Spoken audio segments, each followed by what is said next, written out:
ഞാൻ ഈ തേങ്ങ പൊതിക്കുന്നത് എന്തിനാണെന്നറിയോ? പൊന്നൂസ് സ്കൂള് വിട്ട് വന്നപ്പോൾ തൊട്ട് വിശക്കുന്നു. അപ്പോൾ ഞാൻ ചോദിച്ചു എന്ത് വേണമെന്ന് ചോദിച്ചു. പറഞ്ഞു ബിസ്ക്കറ്റ്. ഞാൻ പറഞ്ഞു ബിസ്ക്കറ്റ് കഴിക്കണ്ട, വേറെ എന്ത് വേണമെന്ന് ചോദിച്ചു. അപ്പോൾ ഇന്നലെ നമ്മൾ ഏത്തയ്ക്ക ഫ്രൈ ചെയ്ത് കൊടുത്തു. അപ്പോൾ ഞാൻ ഇന്ന് ചോദിച്ചു എന്നാൽ ഇന്ന് കല്ലേപ്പരത്തി ഉണ്ടാക്കി തരട്ടെ എന്ന് ചോദിച്ചു. അപ്പോൾ പറഞ്ഞു ആ ശരി എന്ന് പറഞ്ഞു. നമ്മൾ നേരത്തെയൊക്കെ സ്കൂളിൽ വിട്ട് വരുമ്പോഴത്തേക്കിനും ഇതൊക്കെയല്ലായിരുന്നു കഴിക്കുന്നത്. എനിക്കും എന്തോ ഇന്ന് കല്ലേപ്പരത്തി കഴിക്കണമെന്ന് തോന്നി. പിന്നെ വേഗം തേങ്ങയൊക്കെ പൊതിച്ച് തിരുമാൻ തുടങ്ങി.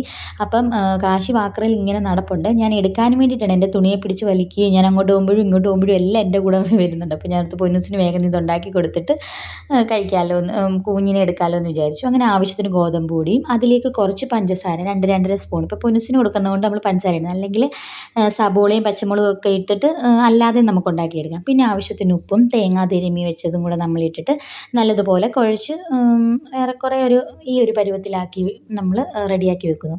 പിന്നെ നമ്മൾ നമ്മുടെ തവയെടുത്ത് അടുപ്പത്തോട്ട് വെച്ചിട്ട് ഒരു ബൗളിൻ്റെ വലിപ്പത്തിൽ വെച്ച്, എല്ലാവർക്കും ഉണ്ടാക്കാൻ അറിയാമായിരിക്കുമെങ്കിലും ഞാനങ്ങ് പറയുവാണേ. പിന്നെ നമ്മൾ വെള്ളം തൊട്ടിങ്ങനെ കൈകൊണ്ട് തന്നെ പരത്തി കൊടുക്കും. നമ്മളിവിടെ ഇതിനെ ഒറോട്ടി, കല്ലേപ്പരത്തി എന്നൊക്കെ പറയും. പിന്നെ അപ്പം ഇത് മൂത്ത് വന്നപ്പോഴത്തേക്കും ഞാൻ കുറച്ച് നെയ്യും കൂടെ ഒഴിച്ച് കൊടുത്തിട്ടുണ്ട് ഒരു ടേസ്റ്റിന് വേണ്ടിയിട്ട്. അങ്ങനെ 2 ഉണ്ടാക്കി ഞാനിവിടെ റെഡിയാക്കി വെച്ചിട്ടുണ്ട്.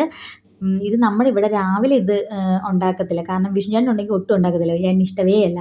പിന്നെ പക്ഷേ എനിക്ക് ഒത്തിരി ഇഷ്ടമാണ് കേട്ടോ. പൊന്നൂസിനും ഇഷ്ടമാണ്. അങ്ങനെ അതെല്ലാം റെഡിയാക്കിയിട്ട് പൊന്നൂസിന് പാലും ഒറോട്ടിയായിട്ട് കഴിക്കാൻ കൊടുത്തു. അപ്പോൾ ഇത്രയേ ഉള്ളൂ വീഡിയോ. അടുത്ത വീഡിയോ ആയിട്ട് കാണാം. ബായ്.